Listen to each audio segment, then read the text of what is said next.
என்னன்னா வந்து அவர் எப்படிங்க விசாரிப்பாரு? அதாவது அதுவும் ஆன்டி கரப்ஷன் பியூரோல பார்த்தீங்கன்னா, அருண் ஐபிஎஸ போட்டு வச்சிருந்தா, எப்படி அத விசாரிப்பாரு? அவரே பார்த்தீங்கன்னா, நெறைய ஊழல்லாம் பண்ணியிருக்காரு அப்படின்னா, இதுல தாங்க ஒரு செக் இருக்கு. இந்த கௌடில்யாலயும், அதே மாரி சாணக்யாவும் என்ன பண்ணுவாங்கன்னா, அவங்க எனிமிய பக்கத்துல வச்சிருப்பாங்க.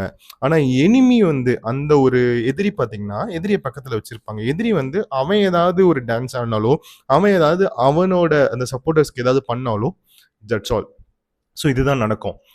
இப்போ என்னன்னா, இப்ப நெறைய ஊழல்கள் வந்து அருண் ஐபிஎஸ் மேல இருந்திருக்கும். அதாவது இப்போன்ட்டா ஹைகோர்ட் கூட வந்து அவர சம்மன் பண்ணி கூப்ட்டுருக்கு.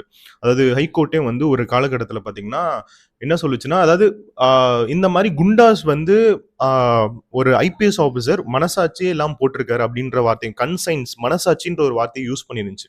மனசாட்சி இல்லாம ஒரு விஷயத்த பண்ணியிருக்காங்க அப்டின்றதெல்லாம். ஸோ அந்த மாரி ஒரு ஐபிஎஸ் ஆபிசர் இது விஜய்க்கும் தெரியும். இன்னொரு விஷயம் நீங்க நெனச்சு பாருங்க. நீங்க நெனைக்கிறீங்களா? அதாவது வந்து தளபதி விஜய் சார் அதுவும் திருமாவளவன் சார் சொன்னாருன்னு சொல்லிட்டு இந்த பொசிஷன் கொடுப்பாரு கண்டிப்பா கிடையாது. அதே மாதிரி இன்னைக்கு திருமாவளவன் சாரும் டிஎம்கேவோ ஏடிஎம்கேவோ ஒரு மாதிரி ஒரு கான்ஃபிளிக்ட்லேயே தான் இருக்காங்க, ஒரு பிரச்சனைகள்ல தான் இருக்காங்க. அதுவும் இப்போ ரீசெண்டாக தான் ஒரு வாரத்துக்கு முன்னாடி அவங்க ரொம்ப அசிங்கப்படுத்திட்டாரு நியூஸ் 7 சேனல்ல திருமாவளவன் சார். ஸோ ஒரு வாரம் ஒரு 1.5 மாசத்துக்கு முன்னாடி தான் வந்து ஜெனரல் செக்ரட்டரி போய் இவர் வந்து கேவலமான ஒரு மனுஷன் சொல்லியிருக்காருன்னு பேச. அதே மாதிரி இப்போ டிவிகே ஓட லீடர் விஜய் சாருமே போய் எலெக்ஷன் கமிஷன் ஆஃப் இந்தியாட்ட வந்து டைரக்டா போய் அருண் பேச தயவு செஞ்சு அசாம் டிரான்ஸ்ஃபர் பண்ணுங்க அப்படின்னு சொல்லி இருந்திருக்காரு. ஸோ இதுதான் வந்து இப்போதைக்கு நடக்க 1.5 மாசத்துல எப்படி மாறும் இதெல்லாம் கண்டிப்பா கிடையாது.